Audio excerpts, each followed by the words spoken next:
안녕하세요. 반갑습니다. 저는 손글씨 작가 박선아라고 합니다. 현재 10년째 손글씨 작가로 활동 중이고 저희 손글씨는 산돌구름의 에필로그체라는 이름으로 출시가 되었습니다. 현재는 대전에서 사람들을 글씨로 가르치기도 하고 또 글씨 제품들을 출시하고 있습니다. 제가 오늘 영상을 통해서 여러분들께 나누고 싶은 이야기는 바로 글씨의 매력에 대한 부분입니다. 사람은 누구나 저마다 자기 표현의 욕구들을 가지잖아요. 예를 들어서 길을 지나가다가 날씨가 너무 좋으면 날씨가 너무 좋아서 네가 보고 싶다 라는 이런 감정들은 누구나 느낍니다. 이렇게 스쳐 지나갈 수 있는 감정들의 예술성이 더해질 때 우리는 일상이 되게 풍부해질 수 있어요. 예를 들어 음악으로 표현해 본다든지 아니면 그림으로 표현해 본다든지 이런 예술 분야는 우리의 삶을 되게 윤택하게 하는 분야 중에 하나인데요. 이런 예술 분야 중에서 가장 접근성이 쉬운 게 바로 글씨 분야입니다. 왜냐하면 우리는 누구나 다 글씨를 쓸 줄 알거든요. 조금만 익혀도 누구나 쉽게 표현할 수 있는 자기 표현의 수단이 바로 글씨입니다. 그렇다면 많은 필기 도구들 중에서 무엇을 먼저 한번 해볼 것인가 다들 고민이 되겠죠. 먼저 이제 글씨를 배운다고 하면 저는 두 가지의 길이 있는 것 같아요. 첫 번째는 글씨라는 게 본래 글자가 본래 생기게 된 이유가 소통과 나눔이죠. 즉 글씨는 본래의 의미가 의미 전달의 목적이 있습니다. 그래서 글씨의 분야 중에 하나는 글씨가 읽혀지도록 또박또박하게 정확하게 하나하나 나열해서 써내려가는, 즉 우리들의 어떤 일상 글씨체라고 볼 수 있겠죠. 또 하나의 분야는 요즘 많이들 들어보셨던 이제 캘리그라피의 분야가 있습니다. 이 분야는 글씨를 단순히 의미 전달의 그 목적을 뛰어넘어 조형적인 요소로 본다는 이야기예요. 그러니까 조형적인 변주가 들어간 것이 바로 캘리그라피의 분야인데 이렇게 조금 캘리그라피를 쓸 때 주로 쓰는 도구가 붓이죠. 붓은 이제 여기 붓인데요. 붓의 특성상 글씨의 조형적 변주를 잘 담아낼 수밖에 없습니다. 왜냐하면 이렇게 심이 고정되어 있는 형태의 펜이나 연필류가 아니라 붓은 내가 눌러주는 필압에 따라서 선의 굵기가 이만큼도 표현될 수 있고 이만큼도 표현될 수 있고, 또 붓은 화선지에다 쓰는 도구이기 때문에 화선지의 특성상 번짐과 갈피를 적절히 사용하면서 일반적인 펜이나 연필로 흉내낼 수 없는 훨씬 더 다이내믹한 어떤 글자의 조형적인 요소들을 표현할 수 있습니다. 그래서 이제 캘리그라피를 한다고 하면 조형적인 요소로 접근을 해서 제일 많이 이제 붓이나 화선지로 접근을 하시죠. 제가 오늘 여러분들께 좀 선보이고 싶은 것은 캘리그라피의 요소, 물론 제가 좀 극단적으로 얘기한 측면도 있죠. 일상의 글씨 속에서 조형적인 요소가 들어갈 수 있고 또 조형적인 캘리그라피에도 의미 전달에 좀 한자 한자 정확한 요소가 들어갈 수도 있지만, 제가 오늘 설명하고자 하는 것은 바로 일상적인 여러분들의 글씨체, 연필 글씨에 대한 매력을 설명하고자 합니다. 제가 오늘 여러분들과 나누고 싶은 글씨는 연필 글씨입니다. 왜냐면 일단 연필은 여러분들 집에 누구나 다 하나씩은 있죠. 또 그리고 우리가 어렸을 때나 지금이나 한 번쯤은 다 써보셨을 글씨 도구일 테고, 또 저는 연필이 일상이라고 생각해요. 일상성이 있고 또 가장 클래식한 재료죠. 그리고 연필에 이 심이 마모되는 성격을 가졌기 때문에 이 마모되는 이 심의 면들을 가장 예민하게 내가 다룰 수 있을 때에 다른 도구들의 이 중심축도 다룰 수 있는 감각이 연필 글씨를 통해서 생깁니다. 연필 글씨가 가장 중요하다는 말씀을 드리고 싶고요. 또 이제 새로운 필기 도구가 발명될 때마다 연필 멸망론이 대두되기도 했지만, 현재까지도 이제 연필이 건재한 이유 중에 하나가 제 생각에는 썼다가 지울 수 있는 성격 때문이 아닌가 싶습니다. 여러분들이 글씨를 쓰시다가 마음에 안 드시면 유연하게 지웠다가 다시 쓰시면 돼요. 처음에 글씨를 예술 분야 중에 선택했을 때 글씨가 가장 접근성이 쉽고 또 글씨 중에 어떤 걸 먼저 써야 되느냐 고민하실 때 연필 글씨를 추천을 합니다. 그래서 가장 부담 없이 처음에 시작할 수 있는 도구고 또 가장 기본이 되는 우리 주변에 지천에 널려 있지만 그 힘은 무시 못하는 이 연필로 시작하실 것을 추천합니다. 그럼 어떤 연필을 써야 되느냐라는 질문을 하실 텐데요. 제가 잠시 저의 조금 필기템 파우치들을 한번 보여드릴게요. 제가 주로 쓰고 있는 연필 아이템 중에 하나인데요. 보시면 그냥 문방구에서 일반적으로 구매하실 수 있는 브랜드 제품들을 많이 써요. 제가 주로 쓰고 있는 건 이 두 라인인데, 하나가 톰보 제품이고 하나는 우리나라 문화의 더존 연필입니다. 둘 다 문방구에 가서 구입하실 수 있는 연필들이고요. 사비를 주로 쓰는 이유 중에 하나는, 사비는 조금 더 요 심도가 강하고 굵은 측면이 있어서 사비 연필을 다루다 보면 좀 상대적으로 힘이 필요한 부분이 있기 때문에 필력도 생기고 내 손의 힘도 길러줍니다. 그래서 저는 처음에 연필을 좀 쓰실 때 사비로 쓰실 것을 추천을 하고요. 두 개의 차이점은 이 톰보 제품 같은 경우는 이게 심도가 조금 더 강하고 또 약간 거친 측면이 있어요. 그리고 더존 제품은 상대적으로 조금 부드럽게 연필심이 좀 나가는 측면이 있습니다. 그래서 조금 각진 느낌의 글씨를 쓰고 싶을 때는 이 톰보 제품 거를 쓰고, 조금 부드럽게 흘려지는 글씨체를 쓰고 싶으면 이 더존 거를 주로 활용하는 편인데요. 제가 오늘 쓸 글씨 연필은 이 두 제품이 아니고 요거예요. 이제 요 연필 같은 경우는 저희 수강생분 중에 한 분이 이제 책방집 운영을 하시면서 나눠준 연필인데, 사실 되게 흔한 연필이에요. 보시면 둥근 형태의 모양을 지니고 있고, 많이들 일반적으로 나눠주는 연필로 이렇게 많이 쓰이는 연필인데, 이게 상당히 심도가 좋아서 연필을 자주 깎을 필요 없이 처음부터 끝까지 좀 끌고 갈 수 있는 면들이 있고, 이게 또 상당히 이 심의 질감 표현이랄까 이런 게 되게 좋더라고요. 제가 오늘은 여러분들이 따라서 쓰기 쉽도록 조금 또박또박한 글씨체를 써볼 건데, 흔히들 볼 수 있는 요 연필 제품으로 한번 써보도록 하겠습니다.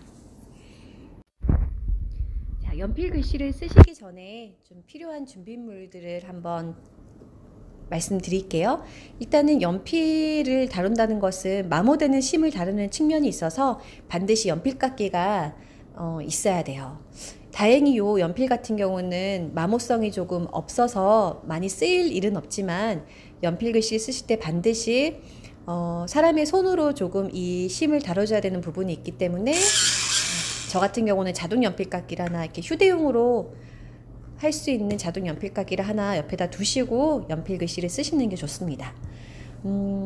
오늘은 제가 되게 좋아하는 책의 내용 중에 하나를 써볼 건데요. 이어령 교수님의 젊음의 탄생이라는 책이에요. 이 챕터 중에 연필에 관한 예찬이 적혀 있는 부분이 있어서 제가 한번 옮겨보려고 합니다. 175페이지에 연필에 대한 예찬론이 적혀 있더라고요. 그래서 제가 이 내용을 연필 글씨로 한번 써볼 건데요. 연필 글씨 쓰실 때 주의점만 몇 가지 말씀을 드리면, 일단은 자세가 중요해요. 정확하게 내 시야에서 조금은 이 책상의 높이감 같은 것들도 맞아야 되고요. 또 특히 중요한 것은 연필을 잡는 방법이에요. 연필을 잡을 때 엄지가 이렇게 위로 말려 올라가거나 혹은 검지와 엄지만으로도 쓰시는 분도 봤고, 또 어쩔 때는 엄지와 중지로만 쓰고 검지의 힘을 안 쓰시는 분들도 봤어요. 그런데 제일 좋은 것은 연필의 3면을 엄지, 검지, 중지로 단단하게 지는 이 삼각대 방식이 굉장히 중요해요. 이 방식으로 글씨를 쓰면 어느 나라 글씨든지 가로획, 세로획, 대각선, 동그라미, 어느 선을 쓰든지 이 삼각대 방식으로 잡아줘야 흔들림 없는 선을 쓰실 수 있기 때문에, 사실 연필 글씨는 펜글씨도 마찬가지지만 잡는 방법에서 이미 조금 시작점이 달리 갈 수 있어요. 그래서 이 삼각대 방식으로 잡을 것을 꼭 말씀드리고요. 사실 연필심이 우리 눈에는 다 이렇게 뾰족한 것처럼 보이지만 자세히 들여다보면 연필에 마모되는 마모성을 가지고 있기 때문에 이런 식으로 심의 겉면들이 조금 이렇게 각진 마모성을 가지고 있어요. 연필 글씨 쓰실 때 중요한 거는 계속해서 한 면으로 쓰다 보면 연필심이 나중에 이제 이런 식으로 깎여지겠죠. 그럼 나중에 이 면을 쓰기 때문에 선 자체가 좀 이렇게 뭉개지는 선이 나올 가능성이 높아요. 그래서 연필 글씨를 쓰실 때는 조금 돌려가면서 이 마모되는 마모성들의 가장 위를 차지하고 있는 이 뾰족한 중심축으로 써주시는 게 중요해요. 그렇게 해야 조금 선명한 선을 쓰실 수 있어요. 연필 글씨 쓰실 때는 반드시 돌려가면서 연필의 중심축을 쓰실 것 명심하시고요. 그러면 제가 이렇게 흔히 볼 수 있는, 우리 주변에서 흔히 볼 수 있는 이 연필을 가지고 돌려가면서 삼각대 방식으로 잡고 비교적 따라쓰기 쉬운 글씨체로 한번 써보도록 하겠습니다. 사각사각 소리와 함께 감상해 보시고 또 영상 보시면서 따라 쓰실 수 있으면 좋을 것 같아요.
자, 이렇게 해서 젊음의 탄생의 175페이지에 나와 있는 내용 일부분을 연필 글씨로 함께 옮겨 보았습니다.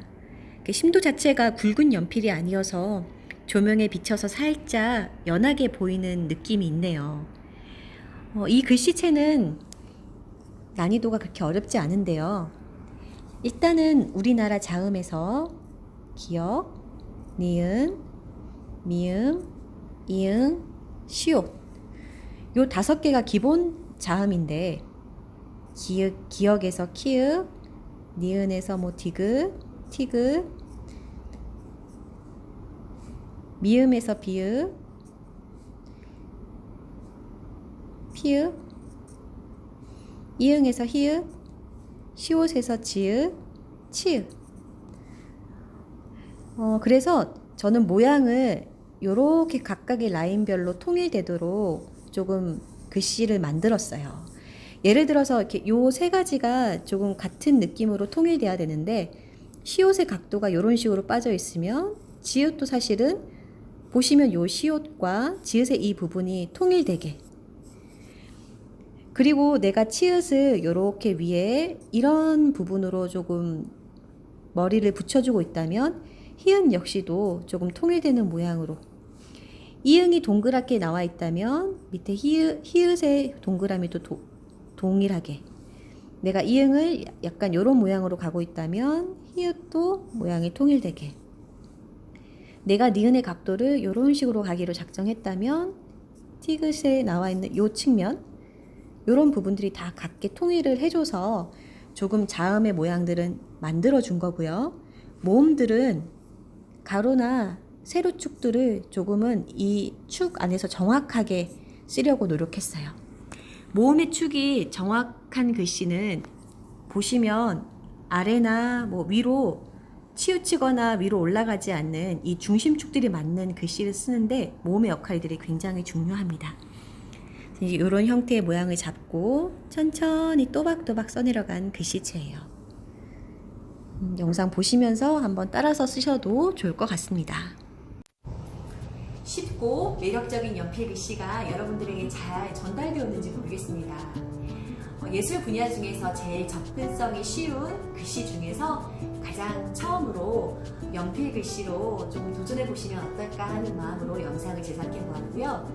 좀 간단히 얘기라든지 끄적끄적이는 생각이라든지 기타 좋은 글귀를 한번 옮겨보는 연습들을 하시면서 캘리그라피의 시작을 하셨으면 좋겠습니다. 오늘의 영상이 마음에 드셨다면 좋아요 및 구독 꼭 부탁드리고요. 다음 시간에도 또 다른 글씨의 영역으로, 또 다른 필기구의 영역으로 만나 뵙도록 하겠습니다. 안녕히 계세요.